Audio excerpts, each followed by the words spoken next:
కుత్బుల్లాపూర్ నియోజకవర్గ అభివృద్ధి ప్రదాత యాక్టివ్ ఎమ్మెల్యే కేపీ వివేకానందను అవమానపరిచే విధంగా మాజీ ఎమ్మెల్యే కూన శ్రీశైలం గౌడ్ చేసిన వ్యాఖ్యలను నిరసిస్తూ చింతల్లోని ఎమ్మెల్యే కార్యాలయంలో బీఆర్ఎస్ నాయకులు విలేకరుల సమావేశం ఏర్పాటు చేశారు. ఈ సందర్భంగా వారు మాట్లాడుతూ విద్యావంతుడు ఎమ్మెల్యే కేపీ వివేకానందను అనే స్థాయి నీది కాదని అన్నారు. రైతు రుణమాఫీ జరగలేదని, మేడ్చల్లో రైతు చనిపోతే మీరు ఏం చేస్తారు, ప్రభుత్వాన్ని ప్రశ్నించరా, ముందు మీరు ప్రభుత్వాన్ని ప్రశ్నించండి తో పలికారు. ఈ సమావేశంలో కార్పొరేటర్ జగన్, మంత్రి సత్యనారాయణ, మాజీ corporator Suresh Reddy, KM Gourish, division అధ్యక్షులు రుద్రాశోక్, పోలే శ్రీకాంత్, ఉద్యమకారులు సంపత్, మాధవ్ రెడ్డి, పరిచయ శ్రీనివాస్ యాదవ్ తదితరులు పాల్గొన్నారు.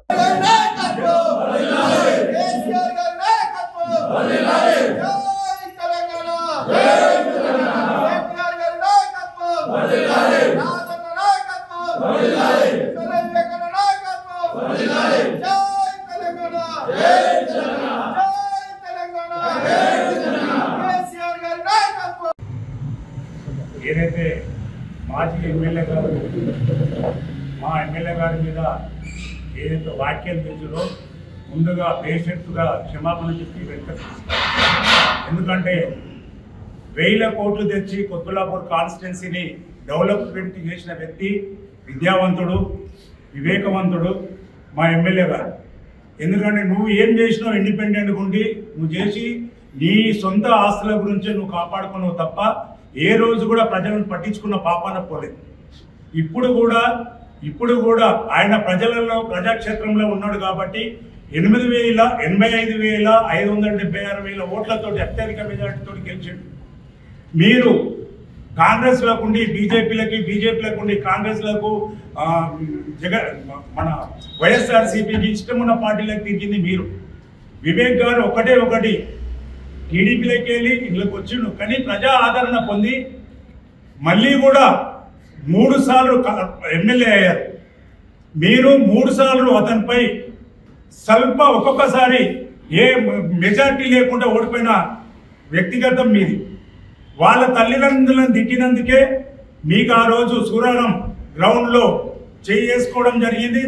తెల్లారి కూడా దాని గురించి మా మాజీ కార్పొరేటర్ గారు చెప్పినట్టు దాని గురించి తొందరపడ్డాం అని చెప్పినాక కూడా మళ్ళీ అదే ముందటేసుకొని మీరు ప్రతిదీ కూడా దాని పెద్ద రాజకీయం చేస్తున్నట్టు మీరు భావిస్తున్నారు.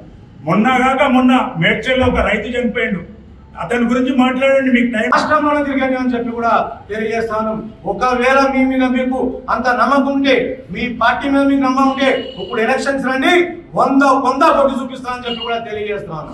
మరి మొన్న ఏదైతే కౌశిక్ రెడ్డి గారు మాట్లాడారో వాళ్ళ ఇంటికి అటాచ్ చేస్తాకు గాంధీ గారు ఇంకా మీరు పోలీస్ ఫోర్స్ ఇచ్చి పంపించారు. మరి ఆ రోజు ఒక ఎమ్మెల్యే గారికి మరి ల్యాండ్ ఆర్డర్ ప్రాబ్లం జరుగుతుంటే మామూలు ప్రజలకు మీరు ఏం న్యాయం చేస్తారు ఒకసారి ఆలోచించాలి. మరి మొన్న మీకు బుద్ధి రావాలి కదా. ఆ రోజు అంతమంది ఎమ్మెల్యేలు సిపి ఆఫీస్ దగ్గర గంటలు కూర్చుంటే రెస్పాన్స్ ఇచ్చే ఆఫీసర్ లేరు అక్కడ. దాని తర్వాత వాళ్ళు ఏమైనా మర్డర్ చేశారా, మానభంగం చేశారు, ఏం చేశారు? వాళ్ళని తీసుకుపోయి ఇక్కడెక్కడో తిప్పుతున్నారు, షేవెన్పేట తిప్పుతున్నారు, ఇంకో దగ్గర.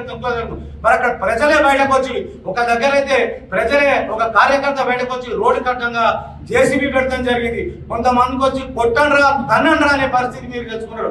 ఒక్కసారి మీరు అన్ని గుర్తు పెట్టుకొని మరి మీరు మాట్లాడుతూ ఉండాలి. మరి ఈరోజు ఇంత పెద్ద మెజారిటీ ఇచ్చిన మరి మా వివేకానంద గారు అనే ముందు ఒక్క చెయ్యి ఎవరికైనా చూపించాడు, 3 ఏళ్ళు మనను చూపిస్తాయని చెప్పి కూడా ఒకసారి ఆలోచించుకోండి. మీ యొక్క భాష వల్లనే ఈ రోజు మీరు వెనకబడిపోతున్నారని చెప్పి కూడా మీ అందరికీ తెలియజేస్తున్నా. అదేవిధంగా ఎప్పుడు అయిపోయిన మన ఎలక్షన్స్ లో నన్ను చేసుకోండి అని చెప్తా ఉన్నారు. మరి ఆ రోజు చేసింది తప్పు కాబట్టి వెంటనే 24 గంటల లోపలే మా ఎమ్మెల్యే గారు ప్రెస్ మీట్ పెట్టి అపాలి చెప్పారు. నేను ఏదో తొందరపడ్డాను, ఏదో తొందరపడి మాట్లాడానని చెప్పి కూడా తప్పు ఒప్పుకున్నానని చెప్పి కూడా మీ అందరికీ